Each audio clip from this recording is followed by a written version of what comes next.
time now to celebrate Alpha Beta Education Centers. I get to know what they have been up to, especially for their corporate social responsibility. And joining me in studio is Dr. Naomi Ejapon, School Director of Alpha Beta Education Centers, and of course an esteemed alumnus, Ruth Abochi. Thank you, ladies, for joining us today on the show. I'd ask what Alpha Beta Education Centers have been up to, particularly for corporate social responsibilities. So thank you for having us. So Alpha Beta, many people may have heard the name before. It's been around for 37 years, so we have a very long track record of academic success, but also of success in our community. We're based in Dansoman, and we've had thousands of students attend our school over the years. And a lot of them have graduated and are successfully working in the spaces that they're in globally, not just in Ghana. Of course, today we're grateful to have Ruth Abochi joining us as one of our alumni. But over the years, we've done a lot of things to impact our community, not just in Dansoman, but the wider community as well. The most recent, we celebrated our 35th anniversary 2 years ago, and we initiated something called the STEM 35 Legacy Project. And in that project, the aim was to create a STEM Center of Excellence at Alpha Beta, where we provide programs, facilities, and initiatives that would inspire young people to take up STEM careers. We're very passionate about raising leaders for Africa, so we run something called the Dinkrahene Leadership Program, which we've been running for the last 11 years, with fantastic results. You know, we provide opportunities for students to develop personally, whether it's through, leading at school, coming up with events or initiatives at school that are student-led, our internship programs, our community service programs.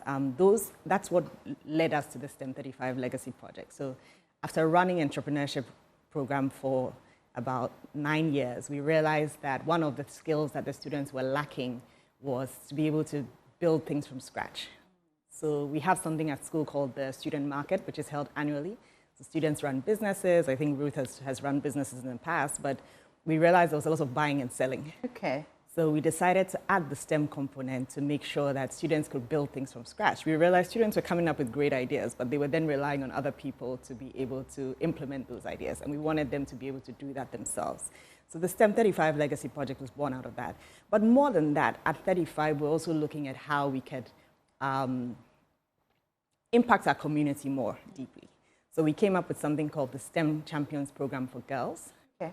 And what that does is it's a after-school STEM program for public school girls. So we started off with a pilot of 25 girls last year, and we've been able to scale that up to 60 girls that just completed the program this year. And it's fantastic just to see, how inspired they come out of that. So it's really just exposing them to the world of STEM, for them to be able to make a decision about whether they want to pursue STEM-related subjects in secondary school. And we just finished a cohort of 60. Very, very exciting time. And just to hear their stories, of how that experience has shaped how they're thinking about STEM going forward. Some don't even realize how broad STEM is, And so we're very excited to see. What did you call this? The first cohort that's just graduated. What is STEM what? That's the second cohort. There's a second cohort of this particular project? Yes. Okay. STEM what? What did you call it? It's called the STEM Champions Program for Girls. Okay. Now, Ruth, tell me, has been your experience, at least as an alumna, generally with Alpha Beta? I would say that Alpha Beta has it really feels like Alpha Beta has prepared me for life, because I spent, with the leadership program that Doctor was talking about, I spent all 7 years of my secondary education doing that leadership program. So through that, I was able to learn to develop my CV. I've been able to get a lot of internships. I've also been able to participate in competitions. I've been able to do a lot of outreach. There's a lot of things that I'm really, really proud of. And I believe that it's really thanks to the program that I was able to do that, because one of the primary skills that I was able to develop was my leadership skills. And that's what helped to really build me up to be the person that I am today. Because when I first started in year one, I was very shy, very awkward, not very confident, but we did a lot of group work, presentations.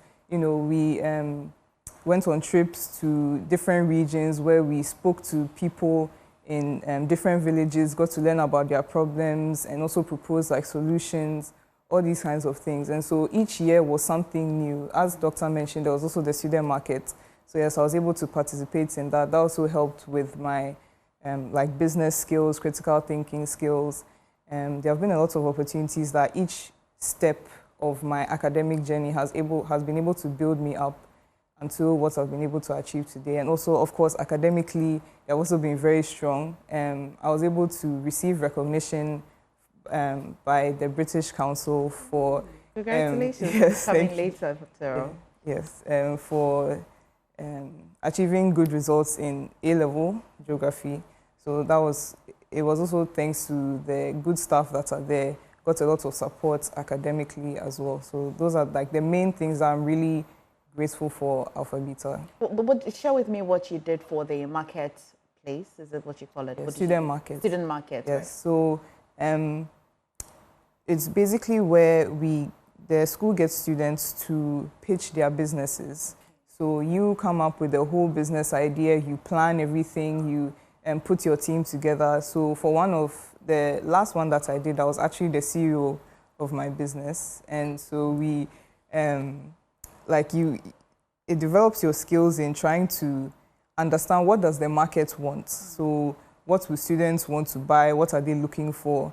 And so you pitch that to a panel, and then there's a whole process where you get mentorship up all the way until the day of the market fair, where you basically just have to go all out and try and sell what you can and put your business plan into action. You have learned something that will take us so many years to acquire. You start from HND degree, MBA before you can get to that. So well done. But Doug, let's talk about the community libraries that you're also involved in. So we run a series of programs. So we have two community libraries, one in the Eastern region in JKT, one in Dansoman. Although we have that library, we also do a lot of, it's around the corner from the school. So we still do a lot of work with the school students on our campus as well as in the library. But you know, a lot of the programs are morphing. So even though we have the libraries, we want to have sort of active reading programs.